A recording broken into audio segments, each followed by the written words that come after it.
الحمد لله رب العالمين وصلى اللهم وسلم على نبينا محمد وصحبه أجمعين ودرسي سقال إيا صدونات إيا كتاب كيني عدة الصابرين وذخيرة الشاكرين waxay noo dambeysay tabdiilu nicma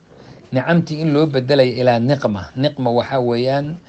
qofkii waa ciqaab baa loogu bedelayaa nicamtii ilaahay uu ku siiyey haddaad ku shukrin weydo dhib baa lagugu bedelaya waad ujeedaa nimanka reer saba een ka hadlaynay oo ilaahay subxaanahu watacaala nimcadii adduunka oo dhan uu siiyey quran daahira yacni iyo magaalooyin isu wada dhadhow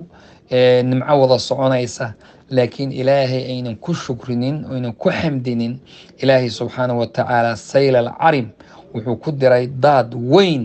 oo roob abaa lagu diray oo waxooda oo dhan burburiya wabadalnaahum bijannatayhim jannatayni dawaati ukulin khamtin wa ahlin wa shayin min sidrin qal beerihii ay cuni jireen ee nicamta ay ku tiilayna waxaan la cuni karin oo laa thamara fiih ayaa loo bedelay waxaa la yidhahdaa idaa kunta fii nicmatin haddaad nimco haysato ilaali oo nimcadaa iyada ah ilaasho fa ina dunuuba taziilu nicam dembigu wuxuu zuuliyaa nimcadu zuuliyaa dembiga aad samaynayso nimcada isagaa kaa zuulinaya marka daacada ilaahayna subxaanahu watacaala rabbilcibaadna ilaali subxaanahu watacaala waxaa ka mid a waxyaabaha laga ilaalinayo oo iyagana looga digaya dadka nimcadan ilaahay ood ku xamdin weyday waxaa ka imanaya aljuucu walkhawf gaajaa ka iman cabsi baa ka iman waxaasoo dhan baa yaa ilaahay kugu waxayn allah wuxuu leeyahay وضرب الله مثلا قرية كانت آمنة مطمئنة يأتيها رزقها رغدا من كل مكان فكفرت بأنعم الله فأذاقها الله لباس الجوع والخوف بما كانوا يصنعون مقالة تصار الله سوق عضي magaaladaasoo aamin ahayd magaaladaasoo deganayd magaaladaasoo arsaaqdeedu meel walba way imaan jirta oo ilaahay u barwaaqeeyey taasoo laakiin ku gaalowday nicamtii ilaahay alla marka muxuu dhadhan siiyey libaas aljuuc yacni gaajaa dhar looga dhigay iyo cabsi waxay samaynayaan dartood culimmadu waxay idhaahdeen libaas dhar baa laga dhigay dhar sidee gaajo looga dhigayaa dharku qofkiisa kama tago mar walba waa inaga dharka qabna oo inaad qaawan tahay ma ogolid marka dharka maadaamood sidaa adigu aad qabteed ujeedo kuu laazimayo baa juucii iyo khoofka cabsida iyo gaajada iyagana u laazimaysaa oo marna ayna uga tegayn allah subxaanahu watacaala wuxuu sheegay qisadii ninkii la odhan jiray qaaruun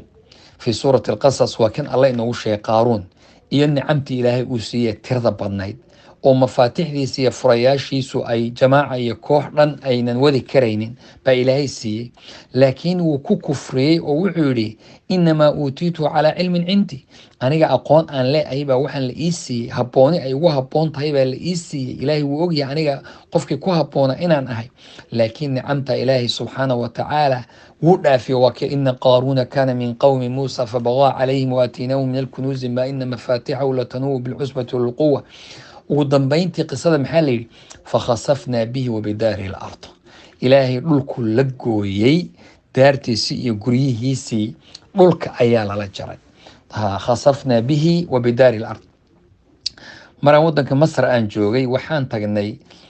qasrigii qaaruun bayna geeyeen masaaridu hadda waa faraacina la yidhaahdaayo hadday rabaan intay guri dhisaan oo u ekeysiiyaan bay ku odhanayaan wakiisii laakiin allahu aclam annaga waxayna geeyeen gurigaas intaan xusuusto reer masarna waa laga yaaba hadda inay kelimadeyda qaar kamid dhegeysanayaan ama yaaba arkeen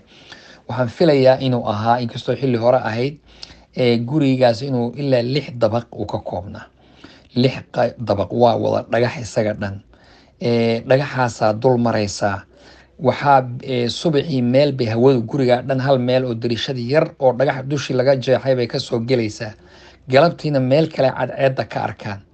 meeshii uu fadhiisan jiray iyo waxaa lagu tusayaa meeshuu u yiilay kursigu meeshuu u yiilay qasnadihii ayay 6daa dabaq iyo meeshii qasnaduhu yiileen baa lagu tusayaa oo iyagana maaragtay halkaanay ku jiri jireen lagu leeyahay waxayna tuseen guriga qasnadaha dhinacooda oo iyadana dhankan qorax uu dhac camal ah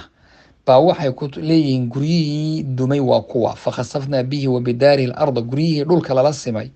wa kuwa markaad meesha tagto waxaad dareemi meel aad moodi inuu guri ahaan jiray, allahu aclam. marka yani ilaahay subxaanahu watacaala sidaas ayuu u galay oo dhulka ay waa natiijada inuu nimcadii ilaahay qofku uu ku gaaloobo oo aadan qirin, khasfigaasaa ilaahay subxaanahu watacaala ugu bedelay. ilaahay subxaanahu watacaala marka annaga haddaad waddankeenna arka waxaa ilaahay ina boday labadan shay oo ah juuc, gaajo iyo khoof, cabsi. maxaa jira nimcadii ilaahay ina siiyey baynaan ku shukrinayn, lama soo baxno. hadda dhibaata waddan ka jirta, abaaraha jira xilligan aan joogno soo ma waa kan adduunka loo qayl, adduunkana soo gaadha. ummadaha adduunku waxaan rabnaa ina caawiyaan, ina waxeeyaan, inaan ilaahay barino oo ilaahay roob inoo keeno oo dhulkeena iyo beeraheena falanno oo nicamteena aan isku noqonno oo kalluunka baddeena kala soo baxno oo nimcada ilaahay ina siiyey adduunka meel ay taalla ma jirto. ma aragna taa. ilaahay muxuu inagana inagu waxeeyey libaas aljuuci walkhawf, gaaji iyo cabsiba ilaahay baa dusha inoo saa. dhinacan shabaab baa kasoo geli, kan kana yaala, kan jidgooya yaala, gaajadiina wataa dee aad u jeedo looba dhammaanayo. allahuma ajcalna min ashaakiriin asaabiriin. wallahu aclam.